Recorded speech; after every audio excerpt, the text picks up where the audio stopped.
What you're about to hear has never been revealed to Western media. A former North Korean state hacker, recruited from Kim Il-sung University, deployed undercover in a Southeast Asian casino hotel, breached a classified server he was never meant to see. Inside luxury purchase records, a disposal list, and his own name on it. This is his exclusive testimony, told for the first time. You're probably picturing the desperate stories of defectors crossing the Tumen River, but I came to this country in March 2026, sitting in business class seat 14A, sipping wine on the flight to Incheon.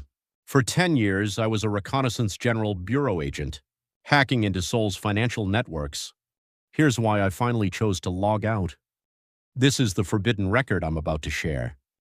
Every subscribe and like helps get North Korea's hidden truth out into the world.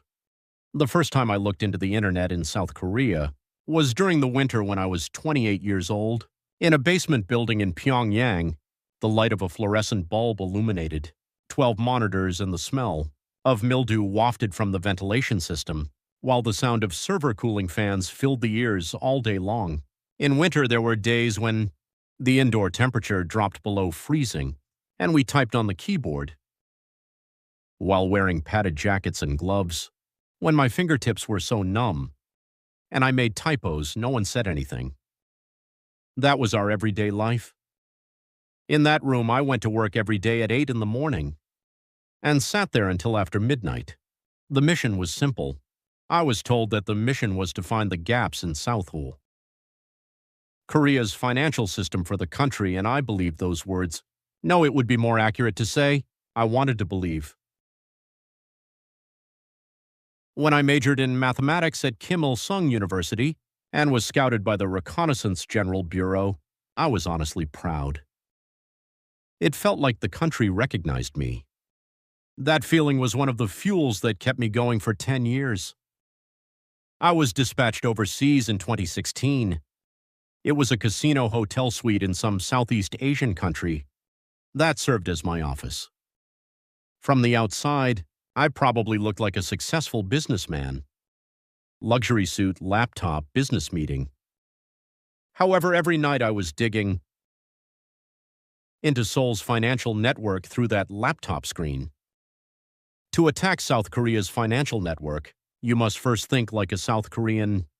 I had to know everything about what apps they were using, what news they were watching, and what they were thinking. So every morning I checked the weather in Seoul.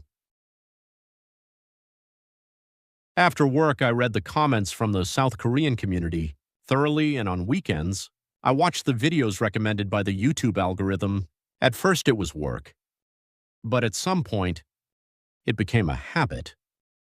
One day I suddenly realized I knew faster what today's lunch menu was in Jongno-gu, Seoul than what my parents in Pyongyang had for their meal today while watching an ad for a delivery app. I paused for a moment when I thought, I want to try that once. This thought, is it okay for me to have? That question quickly disappeared. I was busy with work. Looking back now, that hesitation was the beginning. Cracks always start like that. I shouldn't have opened that file with just one tiny question. It was in November 2025. A special directive has come down from above. It was to maintain an external server and check for security vulnerabilities, then submit a report. It was an unusual command. The access permission level was different.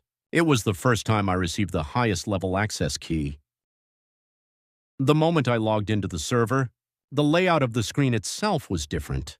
The general operations server is a text screen filled with code and data. However, this was different. It was neatly organized like a shopping mall. Admin page with product lists, payment history, and shipping information. I thought I had accessed the wrong page. However, there was a certification mark from the intelligence agency on the top of the screen. I scrolled down. Swiss luxury watch, unit price $40,000, 12 French Epoisses cheeses, worth $300 per kilogram. Bulk purchase of Bordeaux Grand Cru wine, recurring payment by case, Italian leather, sofa set, German car parts. I only scrolled twice through the payment history for the year 2026.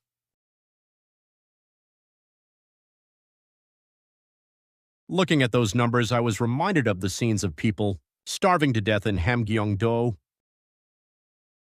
the hardships that my aunt's family went through when I was young. In a country where people risked their lives for a kilogram of corn, someone was ordering cheese by the kilogram with that money. I felt a surge of anger. However, there was a sensation that rose faster than that anger. Calculation, I am a hacker. I calculate before getting angry. My hands were shaking, but I kept scrolling down. And I found something I shouldn't have looked for. The file name was only 2 characters.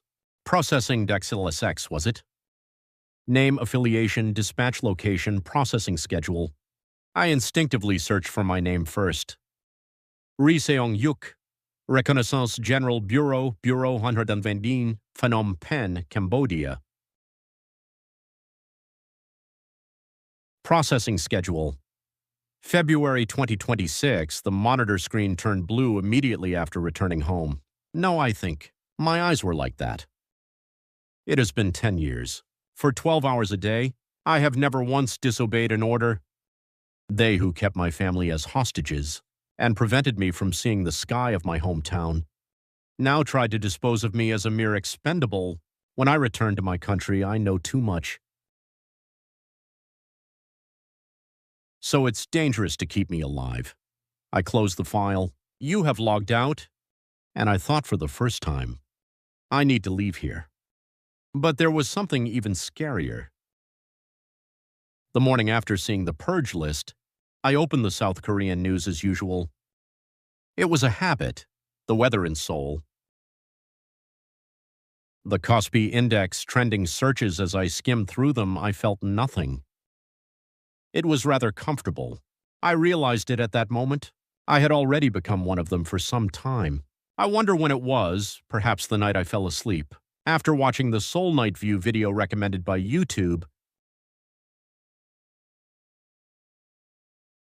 Was it the day I was startled to find myself humming lines from a South Korean drama? Or was it one night, when I was analyzing a Seoul reel, estate community, and caught a glimpse of a night view photo outside the window, thinking to myself, I want to live here someday? I don't know exactly. However, what is certain is that the boundary had already disappeared a long time ago. Around that time, one of my teammates suddenly disappeared. One day when I came to work, my desk was empty. The upper management just said he returned home. I understood the meaning of that statement. The colleague who was dispatched 6 months earlier than me has spent over 3 years in our world, understanding what the word return means. The last day I saw him, he said, "See you tomorrow," and left work, but he never came back. That night I took out the minibar, whiskey for the first time.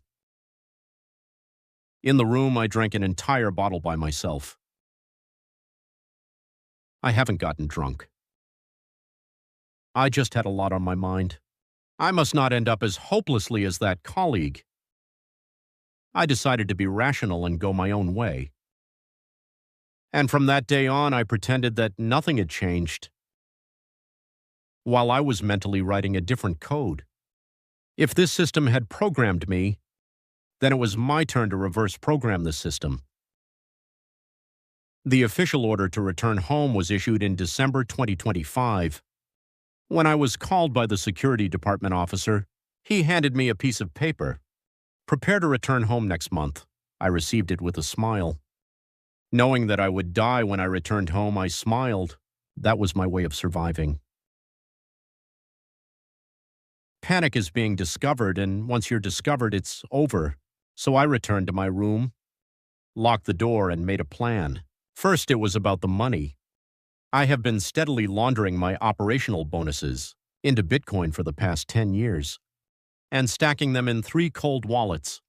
Not for emergency escape, but just in case. People instinctively know these things.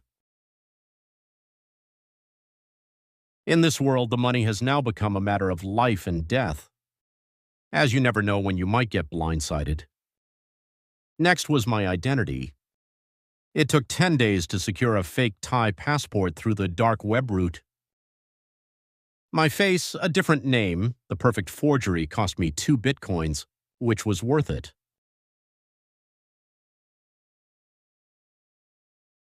The last part was the escape route.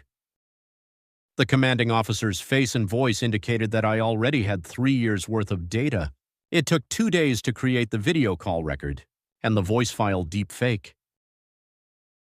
A false document sent under the name of the commanding officer, team leader Ri Seong-hyuk, with an undefined approval period for a solo business trip, due to a special mission from above, was sent from Pyongyang.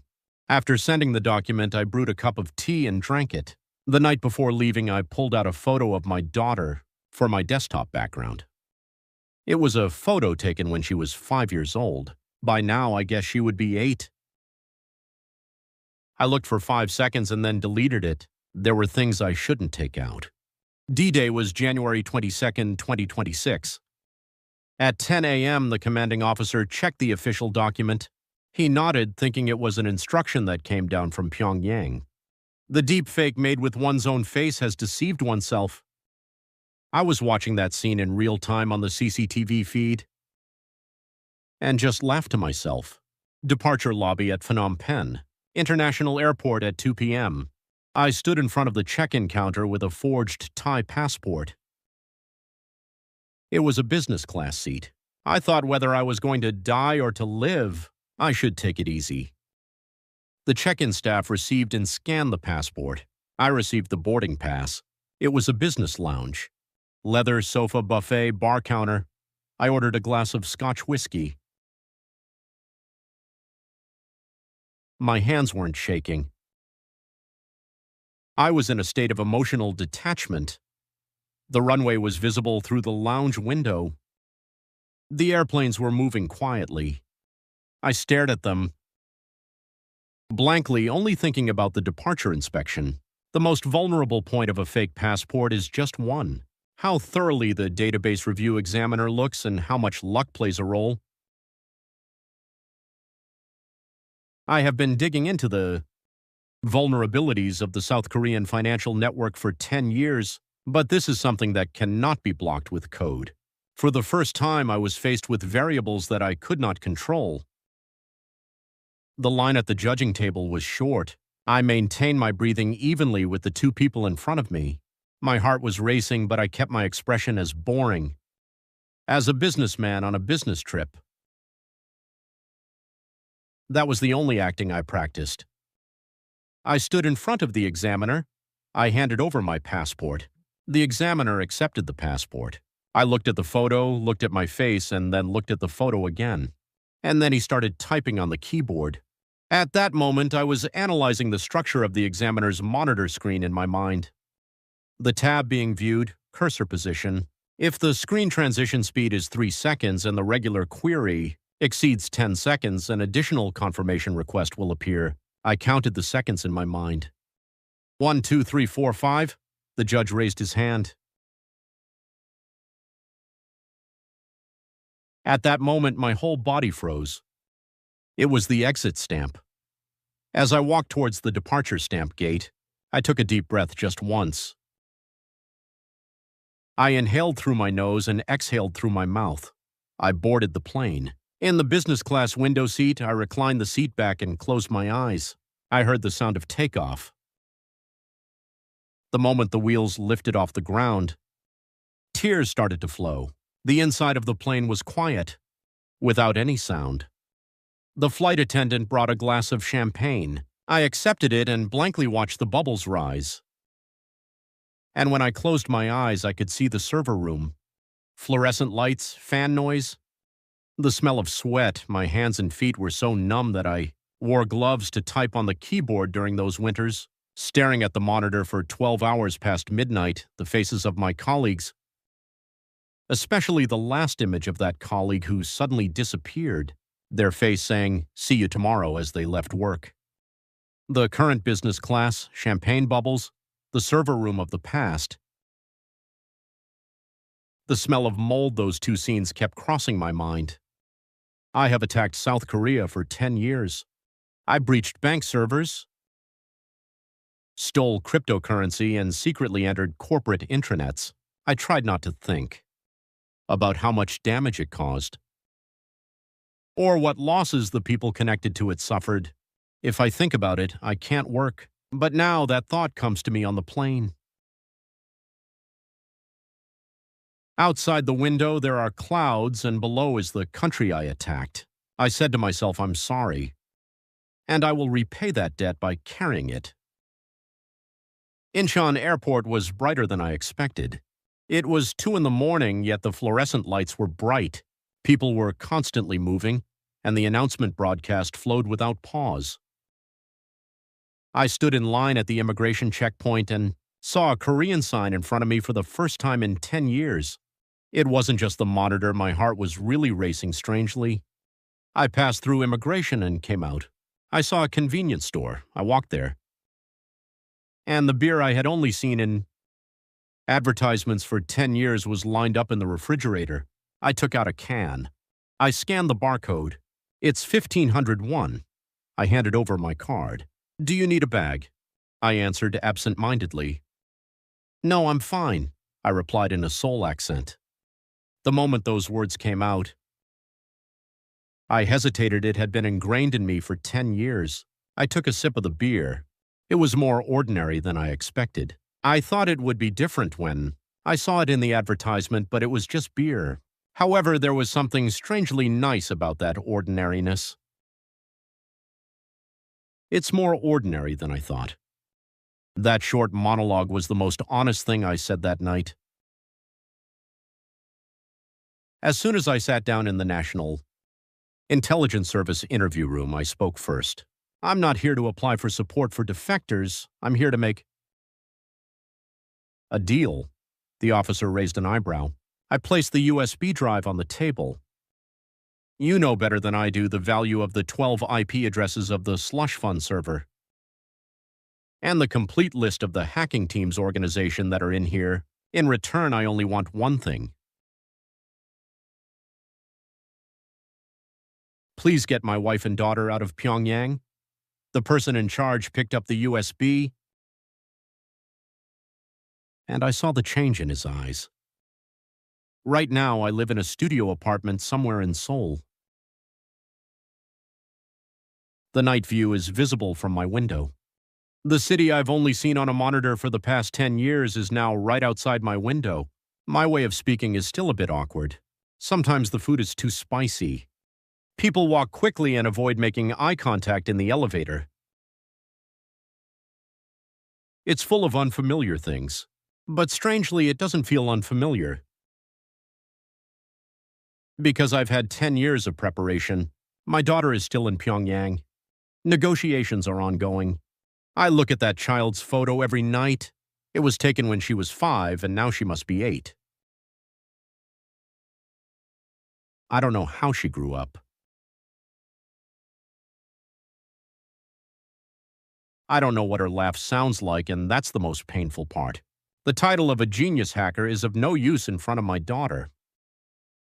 But here I am, sitting back in front of the keyboard again. In the past, I attacked Seoul with this keyboard. Now it's different. The direction my keyboard points to is the regime that used me as a disposable resource. I have things that I built up from within for 10 years. I know the structure, I know the route, and I know the people. Now I will decide where to use that knowledge. If my daughter comes here someday, I want to show her this city. I want to say this while looking at the night view outside the window. My dad tried to destroy this city for 10 years. But in the end, this city saved him, and that's why I'm here now.